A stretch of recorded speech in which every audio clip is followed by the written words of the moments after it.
Hello, everyone, and welcome back to another episode of Star Wars Alliance Podcast, your home on the Geek Ultimate Alliance Podcast Network for any and all things Star Wars. I'm one of your hosts, as always, Katie Rintler, and with me, as always, is Clay. Clay, how are you doing today? I'm doing pretty good. Today has been a little bit of a lazy day. I reread the Trail of Shadows, what we are going to be reviewing today. But also, I just read a whole bunch of comics, kind of just laid back. My mom kind of made fun of me. She's like, "Oh, you must be living the life." I'm like, "Not really. I don't have a job right now." But everything is good. Everything looks to be on the up and up recently in my life. We got some good news recently. And also, I think this Friday, me and Abby are going to go back to the doctor to go see how the baby is doing. So that's going to be fun. Yay! But other than that, it's been quite a simple day. That's really good. No, I know. Speaking from experience, job hunting is quite honestly a nightmare, and there's only so long that you can stare at job applications. So I feel you on a deep and personal level. Oh yeah, it everything starts to like blend together at some point. So it's just like I need to take a break. I need to put myself aside from all of this and just let it breathe. Because I specifically set like a certain amount of time throughout the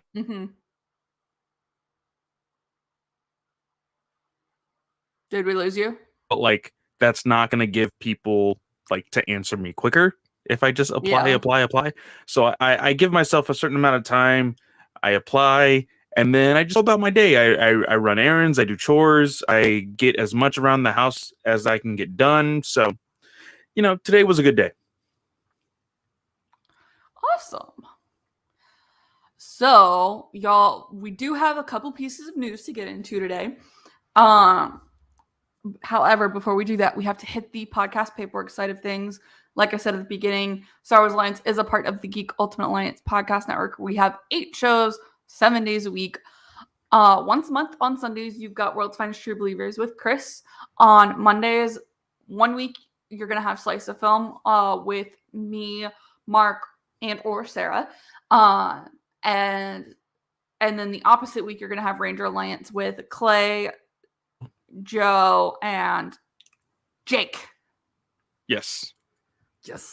Sorry, I will have to do some podcast magic here because there was a little bit of a pause, but now you are back. Everything is good. Yeah, you had a little bit of a pause too, so I don't know what happened. But anyways, so that is your Monday roundup. Monday nights, DC Alliance goes live, which then drops in podcast feeds on Tuesdays. Wednesdays is superhero discussions with Travis Hines, and Wednesday nights is Star Wars Alliance Live. You're here with me and Clay, and then Thursdays is when the audio drops. Thursday nights is typically also when Marvel Alliance goes live with Brent and Chris, and then that drops into audio feeds on Fridays, and then Saturdays is every other. It's been so long since I've done this. Excuse me, y'all. And I'm still tired. Every other Saturday is a walk through the multiverse with Joe. So those are our 8 shows. There are 3 very good ways you can support the podcast and the network. One is by doing the podcasty things, rate and review on your favorite podcatcher, or like and subscribe on YouTube. Those are very good options to help us get into the feeds of other listeners who may not be following us on social media. The second way is through the ads in this episode. So Star Wars Alliance is an ad-supported network. Claire, I will give you a warning before those occur, but just so you know now, we don't get to choose who those ads are from, nor how loud the ads are, nor how many times you hear the same ad in the same episode. So that warning is just to give you preparation for your headphones, volume levels, whatever.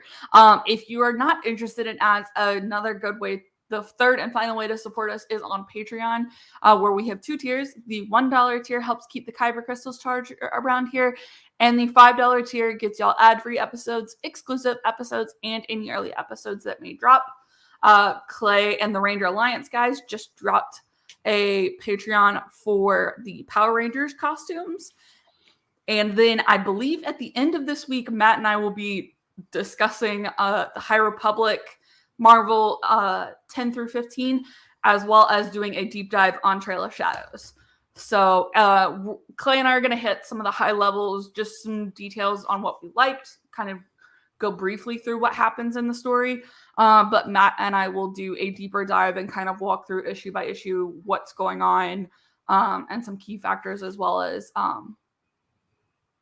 so finishing up the it Marvel seems comics. So thankfully we do have quite a bit of news that kind of just hit us all at once, it seems, this week, which is very, very nice because, like I keep saying, it seems like we always scoop at the bottom of the barrel to find some stuff before Obi-Wan comes out. But I'm really excited to talk about some of the stuff, specifically some gaming news, what I am super excited about. We will get into more of that later.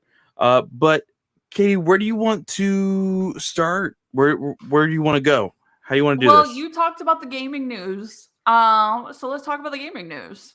So unless you want to leave that one for last. No, we can jump right into that. So Star Wars Newsnet, of course, the one place where we get to go back and read about all of the news that has hit us this week.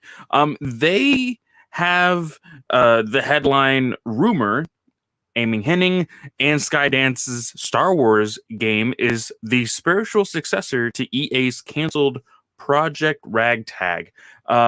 Now, of course, the rumor part is the fact that it is the spiritual successor, but it has been confirmed even by Amy Hennig that she is on this project for this new game coming out. This was very, very exciting to see. I can't remember who exactly broke the news, but I think one of my Hollywood Reporter. Was a Hollywood Reporter? Okay, I think one of the coolest things was Amy posting the article and then using the very so famous quote from Star Wars, "Never tell me the odds." And the best thing about that is it works for a quote, but also it works for Amy's whole thing having to deal with Star Wars in the first place. She was going to be making a Star Wars game a while back. It got canceled. Everybody who was in the gaming community that has followed her, like Snell told you, Katie, you were like, I don't know what this is, but yay, no Star Wars news. Amy has been attached to a lot of really, really popular games. One of the biggest names, of course, being Uncharted.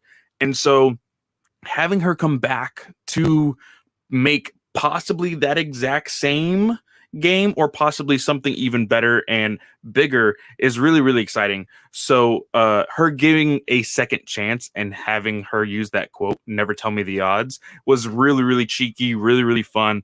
I am looking forward to this a whole lot. Now, fun fact, "Never tell me the odds" was on my graduation cap for college.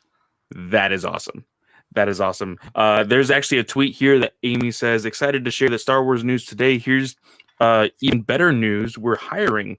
If you would like to join our team to work on Marvel and Star Wars, check out our job listings." Ooh, let's see here. Software animation, no sound design. God damn it, Amy. Why? It'll probably be at the very end.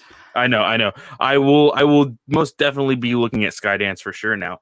But this is very, very exciting. I am like I said, I'm very much looking forward to this. Now, as far as when this will be officially dropping, anything else, there has not been an announcement of that. It is way too early for that kind of thing.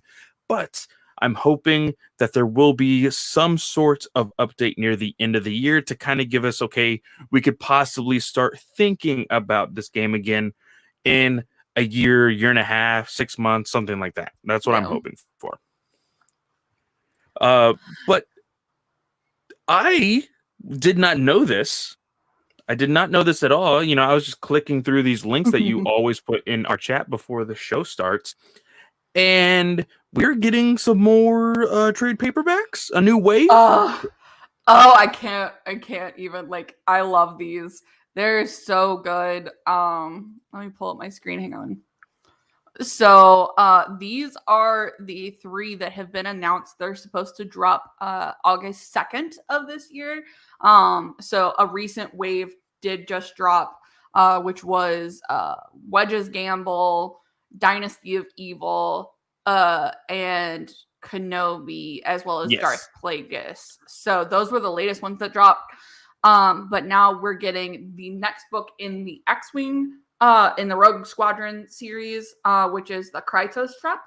And pictured on the cover is Yvonne Essard, who is a leader of the Imperial Remnant, and basically runs a prison camp. And so I won't go into it too much, but she basically leads that, and Wedge and Tycho Kelchu, who were kind of the main leads of the Rogue Squadron series, have to deal with her. Tycho has previously been imprisoned at her facility, so it delves a lot into the PTSD of things, but it's gorgeous artwork by Dolly on the cover with a green highlights and a green Imperial logo behind her. The next one we're getting is Darth Maul Shadowhunter with art by TOK. And it is a pretty legitimate portrait, I guess is the right word. I love this cover. I absolutely This is like as soon as I clicked the link, I saw that was the first thing that I saw, because of course it's front and center, but I was like, oh man, I need to get this book. It looks so good. Yeah, it looks really good. Did I finish that one? I actually did finish that one. I didn't finish the second Darth Maul book, but this one was pretty good. I did review it and kind of go through the storyline on a Patreon episode, so you can go check out our Patreon for that. The next one, which I'm not a zombie person at all, but this Death Troopers cover.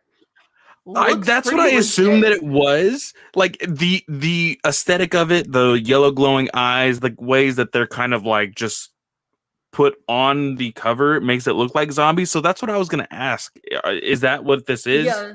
So, and Joe actually is the one who told me this, because I read Red Harvest, which is Joe Schreiber's first book, which takes place in like the Old Republic era, and this is the sequel to it in the Clone Wars era.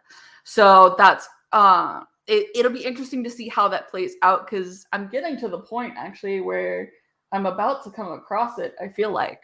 So we'll see what happens. I will read it for Joe. So, but it looked, all of these covers have been super great. I will say one of the downsides of these editions is that the editing on the print themselves have not been great. I love Del Rey. Del Rey has put out some great work, and obviously I love Legends. But seeing these come to light in trade paperback form, it kind of sucks to see the printing details that aren't being hit up. The pages actually on most of the books actually go out past the front cover, so the front cover doesn't cover it all. Yeah. And then even the spine, they're not level with how they're not the same logos and everything else. Yeah. And there was somebody on Twitter, he runs, I believe it's Star Wars Book News, but he's in Germany, and he actually took a picture of, and I think I've talked about this before, but he took a picture of the Darth Bane trilogy, and the rule of 2 has a 0 instead of an O in it. Oh, that's right. We talked about that in our chat a couple months back. That's right. Yeah. So, but at this point, they haven't put out this artwork anywhere else, and I really want some of this artwork. So I'm to the point where I'm just going to look for these on sale probably and stick them on a shelf, and then they'll be on a shelf back here somewhere on my wall of destiny. Because, man, this artwork is just killer, but I wish they were getting just a little more respect with what's going on. Yeah, the way I usually get these is I will wait to see them on the shelf at Target. I am a Target Red member, so I already get a percentage off. Plus, they already have, usually these trade paperbacks have their 20% off sticker, which, by the way, stop putting stickers on books, putting please. Stickers on that. Gosh, I can understand the hardcover with the sleeve. Yeah. I can understand it. I don't like it, but I can understand. But if it's a trade paperback, don't put a sticker on the cover. it angers me so much. But that's how I usually get them, and so I will get them at a discounted rate, like Mhm. when they come out initially. But it's been a little hard to actually get my hands on some of them. So if I find them out in the wild, I'll just grab it and get it then. I I am gotcha. not pursuing all of these all at once. Just a couple of them.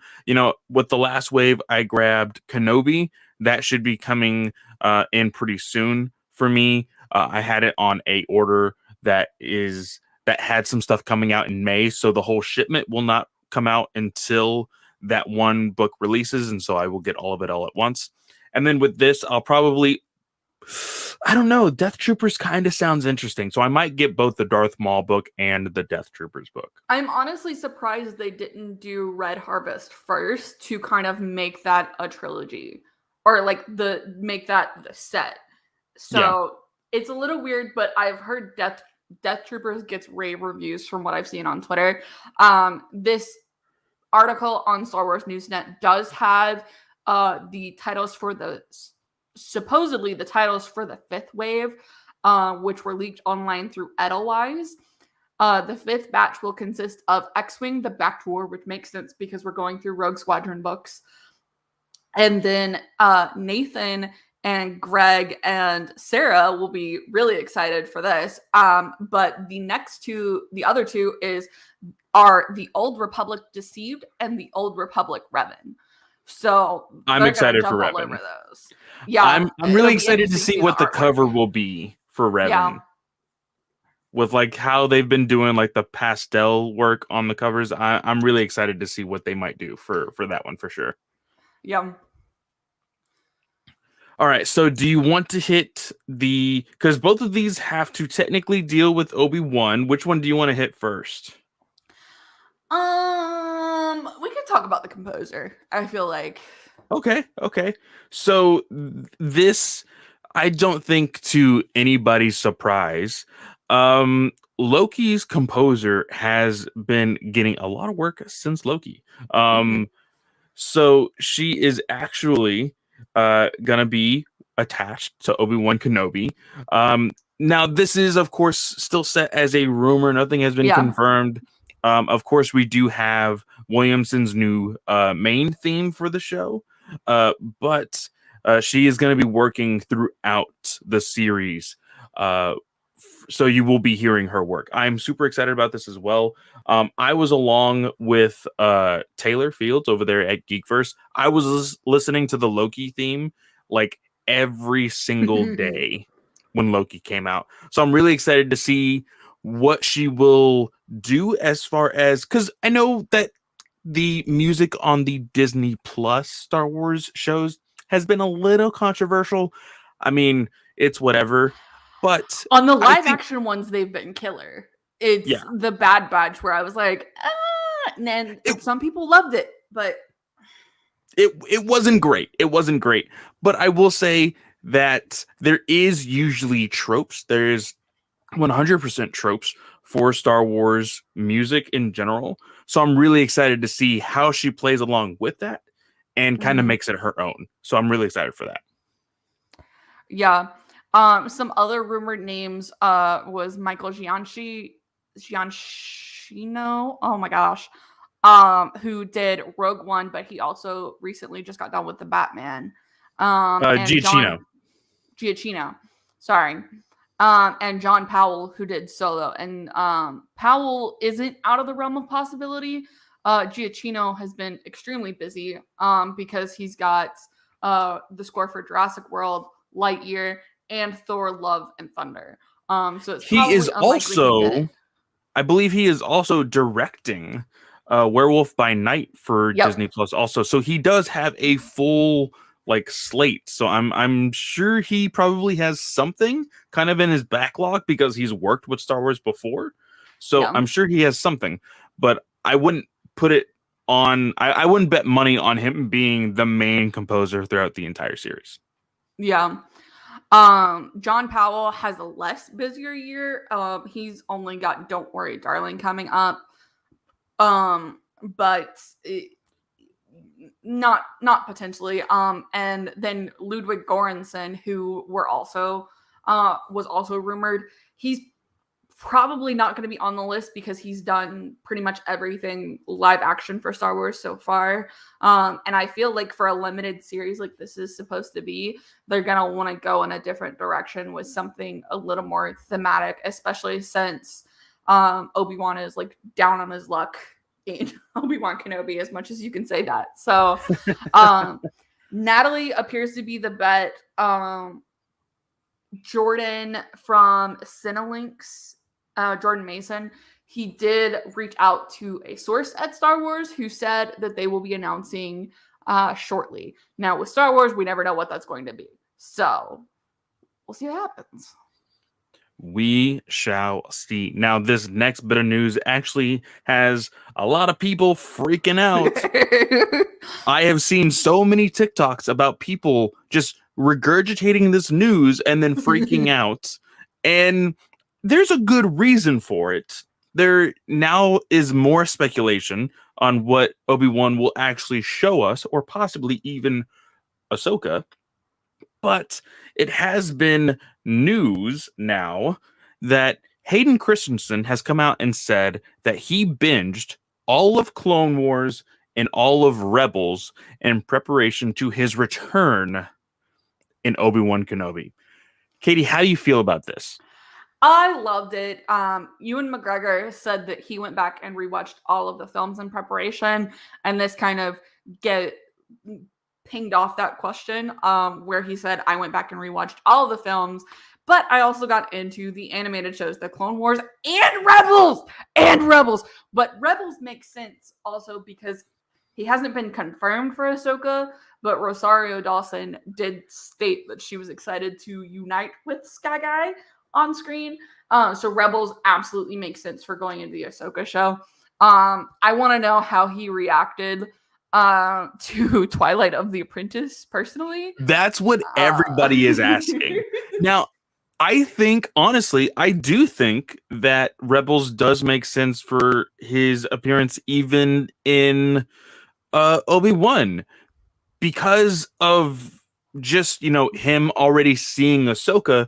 We have to talk about it as actual Star Wars canon, and thus seeing, okay, he saw Ahsoka first with the battle between them two. Mm-hmm. And then he comes across Obi-Wan, so he's already like... Rebels takes place after Obi-Wan. No, not... Yeah, it does. Hold on. No. The scene with... The Grand Ahsoka. Inquisitor. No, the Grand Inquisitor dies in season 1 of Rebels. The Grand Inquisitor is in Obi-Wan Kenobi. I thought we already went by this. We said that Rebels and Obi-Wan are happening at the same time. Obi-Wan and Solo are happening at the same time ish. So...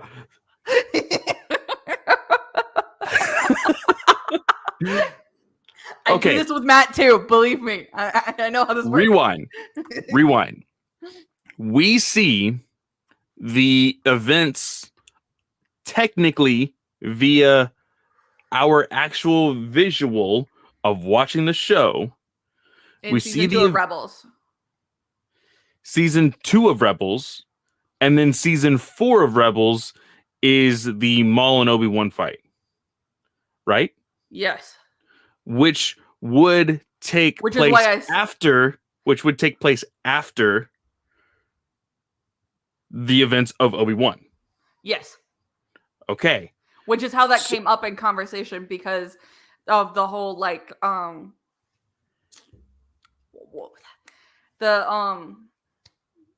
it starts with it's like redoing like the timeline. It's altering the timeline is what people are saying.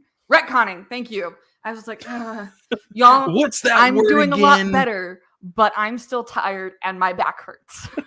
So I managed to throw my back out Sunday. So it sucks. I need, and this is mainly my fault. I need to get down the timeline of Star Wars like to a T, because I can do it for Marvel, I can do it for DC, I can do it for Marvel and DC Comics. Star Wars is the one that I'm still working on. If you Like gave BBY me and all like it's all confusing. It's all confusing because it's not actual Earth years, so I have to like really if you commit to gave looking me at it. if you gave me a list, and I'm gonna say this, but I could probably screw up like one or two. If you gave me like just a cutout list of like all canon books and canon TV shows and movies, I could probably get it 95% correct. So I'm gonna leave room for like one or two errors, but I'm fairly certain I could get it right because I have my bookshelves imprinted in my brain. So I see that as a challenge, and I will. You know what? That when we literally have nothing, when we literally have nothing to talk about, I think we should do the timeline challenge for Katie. The Star Wars timeline challenge for Katie. I'm down. That'll be fun. That'll be and fun. we'll put a bed sheet over my bookshelves. There will be no cheating involved. And then, so I could get this. So I feel really confident in myself. That might Not actually comics, be really, though. really fun. Not comics. Hey, it's canon. It's canon. I specifically said books and like TV film. Okay. Now, my opinion on this, with the whole thing with Hayden binging this, I think this is very, very cool. Again, it gives more to the idea that animation is not just animation. It is a part of great storytelling. It is a part of this true canon of Star Wars, and it should be treated as such. So for Hayden to go back and watch all of that, and plus his character was a big part of Clone Wars. So I love that he was able to do that. I just wish that there was some sort of camera. I know. Just seeing his reaction. Now, I don't know if Lucasfilm would have even allowed it. But still, just to even have like a short amount of time to be like, okay, you're going to react to these 5 specific episodes. Yeah. You know, nothing too big, nothing too crazy, but like the tease of Anakin's turn to Darth Vader in like what, season 3? The Mortis episodes with the father, the son, and the daughter. Yes, that. And just those episodes, I think, would be really, really fun to see Hayden's reaction to a lot of that. But yeah, I'm really excited that he is also getting excited about this. We have, it is April 20. It's April 20th today. We have a month and 5 days. Yep. A month and 5 days until Celebration, which means we have a month and 7 days until Obi-Wan is finally here. So we're counting down the days. It's finally gonna be here. If only because like for a split second before we actually went live, and I was like just waiting for you to jump in this call. I was like, holy crap, we only have a week until Obi-Wan. I was like, oh wait, no, it's April. Yeah, depression. We did this Monday too. Now, before we jump into our main topic, we actually forgot that there was a question by one of our dear listeners. There is one more piece of news. Oh, that's right. There is one more piece of news. Yes. I couldn't find an article for this one. But in interviews for Jurassic World 3, Bryce Dallas Howard has seemed to be involved in Ahsoka, which seems really cool. She's like, I can't wait to see what fans of the Clone Wars have in stall. So it's good to see her staying involved. Is the summary. I'm telling you, she needs to have her own series or her own movie. I don't know why Disney has not jumped on that. I know. But let's jump into this question that, of course, our very beloved listener, S-Bubs, he is not in the chat today, but he asked this question back like 2 weeks ago, so I do apologize for not getting to it sooner.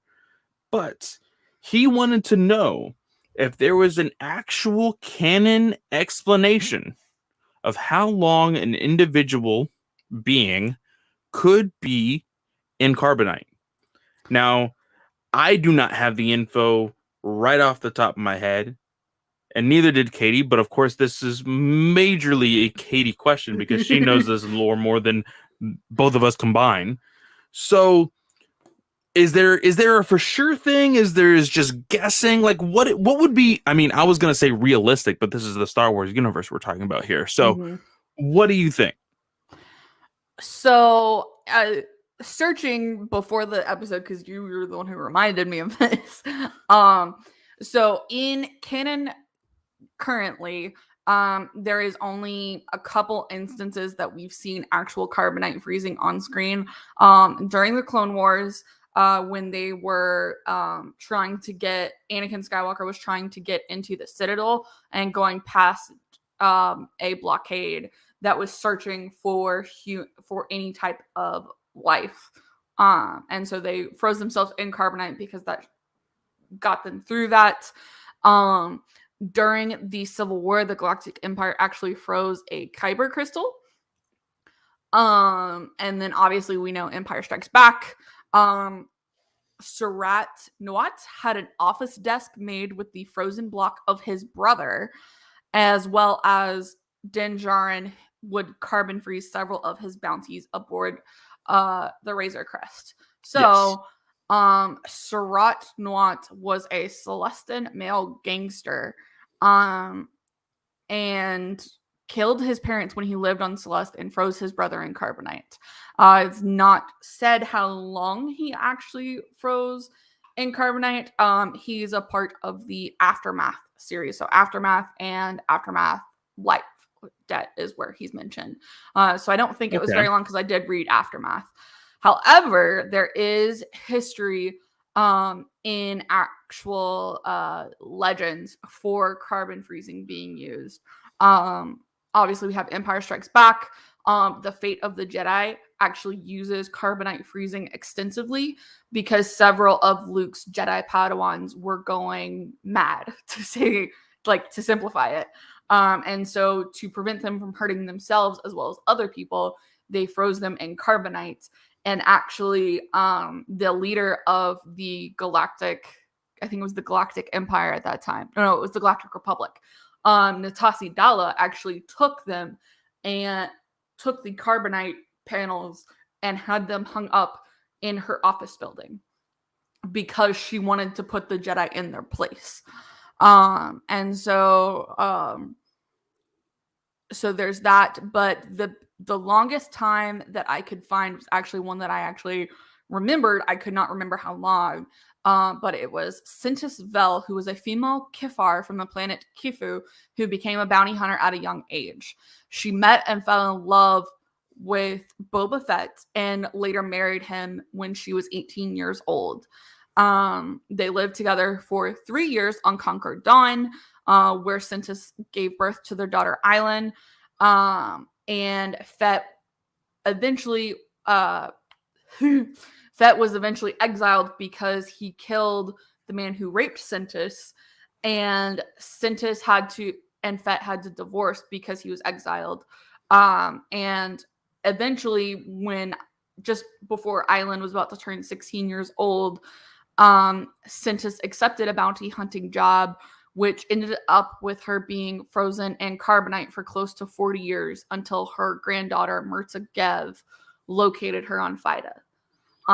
And so she was frozen for 40 years, and she took that job to buy Island a present for her birthday.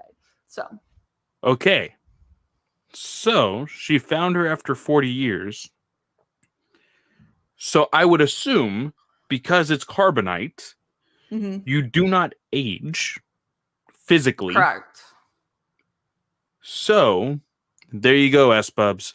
40 years seems to be the longest via canon that we have seen somebody in carbonite. And I don't even think you need that long because whatever your theory is, we've known that the Mandalorian takes place between The Force Awakens and the Return of the Jedi. And we know that from Return of the Jedi to Force Awakens is 30 years. Mm-hmm. So if you just move up a little bit and then boom, like you have some time to play around with. So I think 40 years is a good enough time for whatever your theory is, because S-Bubs does say that he does have some crazy theory for Lucasfilm to, use Din Djarin, of course, the Mandalorian, as a cash grab for post Rise of Skywalker. So I'm very interested to see or hear what S-Bubs does have as far as that theory. So S-Bubs, if you would like to share it with us, we can definitely talk about it one day. I think I've seen his theory and I disagree, but yes.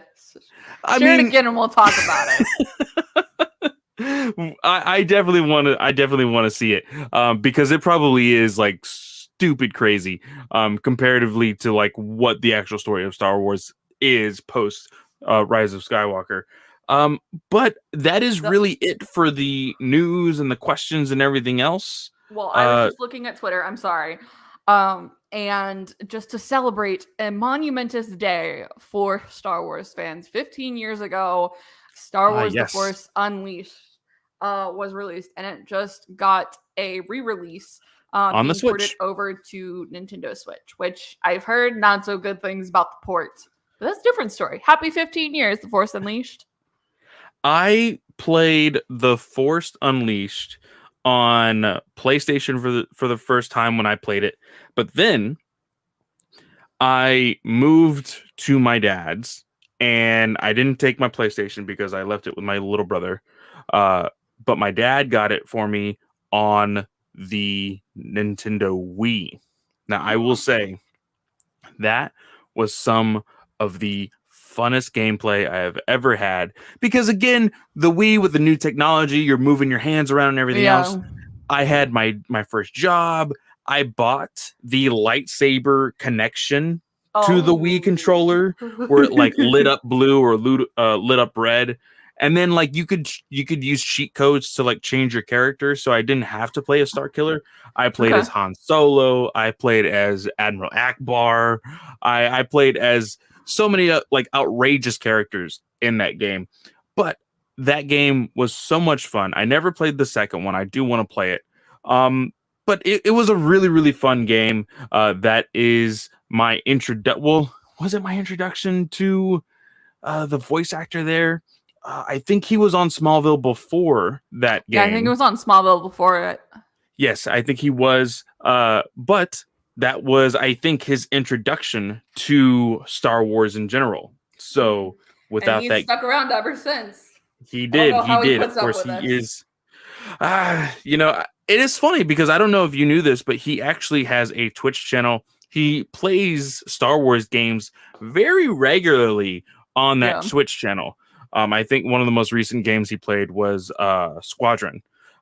So you can always go check him out there. But I think that is it. Let's go ahead that is really it. jump into our main topic of the night, which is Trail of Shadows. Because you are going to be doing a deep dive with Matt. So what were some of the big highlights to this book? Because I will say this, reading it again all at once rather than monthly, it read very, very smoothly. Yes. But I do have a problem with that smoothness of reading. Okay. So I want to hear some of your thoughts on the book, and then I will go into mine. Well, so this is Older's first adult comic. He did write the High Republic Adventures, but that is an all-age comic. So this is his first time actually writing an adult comic.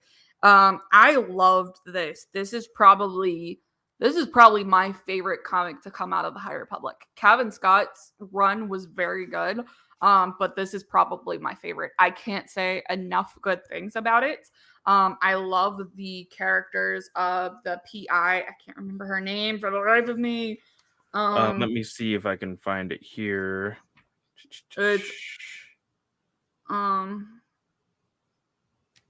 It's Dang it. Her name I love is Emmerich, who is the Cyan. Jedi Master. Sian.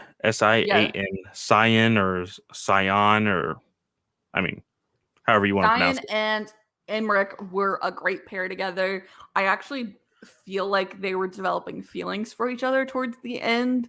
With some problem, by the way. That's your problem? Why is Yes, it your and problem?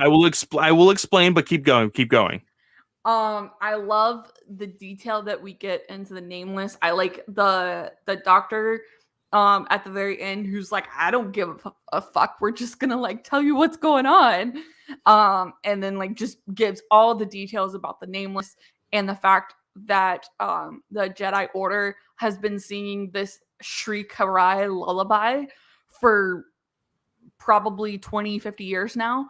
And that's actually the name of the nameless. I loved that reveal. I thought it was so cool.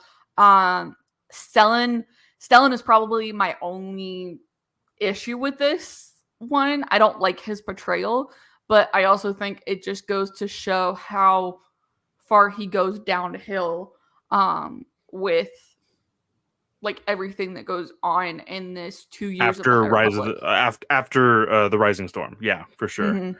Mm-hmm. So like I said, my problem with this is the feelings that Emmerich and Scion seemingly seem to go towards one another. And this is, of course, the very first page of this book is essentially the last moments of Rising Storm. And Which was heartbreaking to get in the preview. Yes, yes. And then in the last few pages of this comic, the entire volume, is the like midway, I would say kind of midway point, if not the ending of Fallen Star. So if you remember, that's a couple months. That is quite a long time. This makes it seem like it's like the next day. Like it does make, because you're reading it now in a volume rather than monthly, reading it monthly, you got to read the Rising Storm, got to read this for a couple months, then read Fallen Star, and then read the ending of this book immediately after. It does make sense that way. But when you are reading the story, these events are actually taking place what seems like in the matter of 2 days, 3 days, maybe. Well, and with the first issue, right, you get the end of the Rising Storm, but then like the next, like he leaves the asteroid they were on and then turns around and basically it's led to believe that this is like a month later because Emmerich's performed all of his, this is him talking with Stellan and everything. So he's talking with Stellan. So a month has already passed at the beginning of the first issue. So yeah, you're right. It does go by really, really quick. And we even get an appearance from quite a few people from other books. We get, of course, oh shoot, what is her name? Kiev. We get Kiev in here. Yep. We get Buckets of Blood. Buckets of Blood, which I was so sad. It didn't even dawn on me at the end of Fallen Star. And then when I see this, he's gone. Well, because I don't know if you've read the High Republic Adventures yet, right? Have you read that? I haven't finished it. Finished it. Okay. Because we only reviewed the first volume. Right. We didn't finish it. We need to go back and do the rest of them. But the third one, it pretty much ends, and it pretty much ends in where Midnight Horizon, where what's her name? Pink Tentacles. It's not Lula. Lula's oh shoot. Zine? Shoot. Is it Zine? Yes. Okay. Where Zine leaves, it pretty much ends right there. So we have no idea what the High Republic Adventures crew faces on Starlight Beacon. We don't know at all. And again, this is one we talked about it already, so I'm going to be brief. But we have no idea what happens to Lula Soda, and I am very sad. Yes. And I'm saying that in that way because I'm like, I'm trying not to cry again. Like, no. So the High Republic Adventures crew manages to get to Starlight Beacon, and Emmerich and Cyan actually take off with the remnants because of the crew, including new younglings that they had found. Yes. So that's shown in the final issue, and Buckets of Blood. Oh my gosh. He takes off his robe, and you think it's seamlessly because he says, "Oh, I got a lot of blood on this. Maybe you can use it for testing to learn more about this creature." And I was like, "That's a little weird. Couldn't you just like wait until you got onto the ship and then maybe changed your robes or something?" And then he's like, "I'm not gonna need them anymore." And I was like, No. What are you doing? Don't do it. And he goes off into the darkness with just his lightsaber and his little his underwear. He is leotard wearing underwear. And it made me sad. No more Buckets of Blood. I was so sad. It's really hard to convince myself that there was maybe some way he would be able to escape. No, especially with the ending of High Republic 15. With that, and plus the like everything that happened in Fallen Star, the destruction of the escape pods and all of that happening, there was no way that he could have escaped, unfortunately. So he and Stellan were both a casualty in the falling of Starlight Beacon. Because I feel like we get, and I know the Nameless can like draw up fears of all the Jedi and stuff, but at the very end, before Buckets of Blood hands over his robes, Emmerich actually sees Stellan and is begging for help. And I feel like they did that especially to kind of coordinate with maybe the beacon falling and Stellan having some sort of issue, because the beacon doesn't like fully fall out of the sky by the end of this issue, but it's definitely now like split and everything. So it doesn't take place quite at the end, but I feel like it's very close to the end. Yeah. But I love the artwork in this. I think the artwork's great. We get this was our first actual look at the Nameless, even though it's very, it's only bits and pieces, but it's still very good. I love the attention to detail. I loved seeing this one with Cyan with the lightsaber. So I was so badass. I want to ask you, because of course you are the honorary Mara Jade fan in our How did I feel about the red hair? Well, like, seeing this, I was like, I feel like this was done very much on purpose. You know? And maybe that's why I liked her character so much, is because honestly, looking at it now, I didn't even think about it, but honestly, now looking at it, it does kind of feel like she's very inquisitive. She's trying to be her own person, but also learning how to depend on somebody else. It's very, very good analysis. I can't answer that question right now, I feel like, but I started to really pick up on it, I think, in issue 3. And of course, like you said, there was these moments of them, because there was 2 narration boxes at some point, one blue, one yellow, showing the difference between the two of them.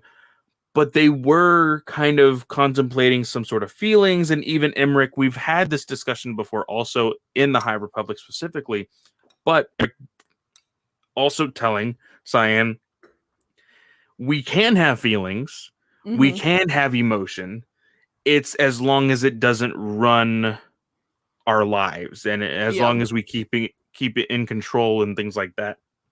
So we did have that little bit of like what felt like a forbidden love type thing. Yeah. And I just don't think it really worked if this was an ongoing series. And if they would have timed it a little bit better. And I know because of just how comics work and everything else, that the pacing of it probably would have been like really, really dragged out, and probably people would have gotten tired of it. But I like these characters enough. I think I would have appreciated on the ongoing series. Now, it does say at the very end of issue 5 and at the very end of the first volume, which this is, it says Star Wars The High Republic will return this fall in the quest of the Jedi. Oh, I didn't get that in the trade. Oh, you didn't get that in the trade? So it says it right here. I'm actually going to show you via the camera. Oh, yeah. I think I remember reading that. Because, y'all, we do get Marvel comics, and when Dark Horse starts publishing Star Wars comics, we will hopefully be I getting those. need to get back in contact with Dark Horse because, yes, we have had conversations with Dark Horse. It does seem like we will be getting books there. And I would have thought I would have gotten just more books other than just Star Wars, but I haven't received anything from them since they added us onto their list. So I want to go back and I want to talk to them. They may be changing some things up because I know they just had an acquisition of like another purchase and things like that. So they're probably just getting all of their ducks in a row before they actually sent out books to people that are on their review list. But I want to reach out and see if maybe something was messed up or anything. But we are going to be getting those books in the future with Dark Horse, which is very, very exciting. But yeah, The Quest of the Jedi. That's a very interesting book title for sure. I am very excited about it as well. Well, because The Quest of the Jedi is the title of Phase 2. So Light of the Jedi was the title of Phase 1. And Quest of the Jedi is the title of Phase 2. I think it's Truth of the Jedi is the title of Phase 3. Okay. I mean, I want to double check that real fast. I wonder what our first comic book... Now, I will say this. If people want us to cover it, we can definitely do so. But I do know that Katie and Matt do all of their Star Wars canon stuff via Patreon. So I don't want to step on any toes. But in the next few months, we will be getting Obi-Wan Kenobi and his miniseries. So if we have some time, we might be covering that as well. So basically, what that is going to be, and I actually teased Snell at this, is the dark and gritty, like no hope story that everybody wanted from Obi-Wan Kenobi, and everybody was like, well, I don't know if, family-friendly audiences would love that depressing story. Snell wanted it. I wanted it. Well, we're going to get it, but it's going to be in comic book form. So unfortunately, Nathan. The chat. I have gotten so many jokes about that in the last few weeks. Nathan, if you haven't heard, I have gotten out of my old apartment. I'm getting into a new home here in the next few weeks, hopefully, crossing my fingers on that. Everything seems to be good, but I just, don't want to jinx it, knock on wood. But yeah, I am temporarily in my parents' closet in their guest room recording all of this stuff. And I honestly have some really good sound. But yeah. Phase 3 of The High Republic is actually called Trials of the Jedi. I knew it started with a T, but it's Trials of the Jedi. So, but yes, the Dark Horse comic by Claudia Gray will be called Quest of the Jedi, and Kevin Scott's will be called Quest of the Jedi as well. So very, very nice. Looking forward to both of those and all of those, honestly. But with that, I think that is it for the show. Very short episode. I wanted to broach a question to our listeners. So yes, we've talked about this before. Yeah. Yes. Go ahead. So we've been trying to think of something to kind of do as a weekly segment with the episodes. And so one of the ideas that I came up with was potentially going through the Wikipedia characters of the day for the past week, and then doing like a short kind of dive on who the character is, what pieces of media they're in, and maybe going and looking for specific characters in the future that will be related to potentially like Obi-Wan Kenobi, Andor, and just doing a brief history on who the character is. I know we've talked about doing that, but this would be something that y'all could be involved in if there's a certain era of Star Wars that you want to hear about. This would be an opportunity. So if y'all are interested in that, I'd love to do that. I love going through Wikipedia and just seeing what the characters are all going to do. So, well, I think for one, it helps me in my knowledge of the subject of Star Wars grow, which I am 100% for. But I think, like you said, it does bring a good point of we can grab like a handful of characters, put them up on a poll on our Twitter account, and whichever one wins the poll, that is the character that will be for the very next week. And we can talk about that character. We can talk about some of the favorite pieces of media that character has been involved in for the both of us, whether it be in Clone Wars, Rebels, any kind of movie and or book. So I think that would be really, really fun for sure. So let us know what you think, but I think we're going to start picking that up. Maybe not next week, but maybe beginning of May is when we'll start doing that. That way we can get some time to like build some character depth and see who to pick for the first one. So yeah. With that, Clay, where can they find you? Of course, you can always find me at FanboyClay on Twitter. Of course, in the bio there, you can find my link tree to all the shows that I host, that including DC Alliance, Batman News Weekly, Ranger Alliance, and of course, Star Wars Alliance. Like Katie said, Ranger Alliance did put out a Patreon episode on the evolution of Power Ranger costumes. There hasn't been a whole lot recently. I know that, in the 2017 movie, they did some wacky stuff, but how could they really make it a modern superhero-esque movie with that type of new evolution of clothing, of aesthetic as far as the tone of the show and everything else? We talk all about it. So go check out that Patreon for sure. We at Ranger Alliance had a awesome time, all three of us. So go check it out for sure. And Clay still has not added Star Wars Alliance into his link tree. I said it on DC Alliance that I would do it. And he still hasn't done it. Y'all, and if you listened to DC Alliance and you came back to listen to this, I appreciate you. I'm sorry I was so angry Monday night. I was just tired and in pain, and I don't do well with that, either of those. So I do apologize. I'm typically much better behaved, I would say. So y'all, you can find me on Twitter. It's at Slice of Katie. That is also my Instagram if you're interested in following me there. My two shows, I have Slice of Film on Twitter. It's at Slice of Film 1. We will be talking about The Northman, which is Robert Eggers' new movie. I've got Mark and James Preston Poole from Full Circle Cinema joining me for that one. So that will be a cool one. That will be live next Monday. Star Wars Alliance, Clay and I are both here. That is on Twitter. It's at Star Wars Alliance without the A in the war is very important. Don't forget it. And it is also on Instagram. I'm going to spend some time this weekend trying to do a reel. We're going to see how it goes. But you can find us there. So with that, I want to wish everyone a great day or night, whatever time you're listening or watching. And we will see y'all next time. May the Force be with you. See ya.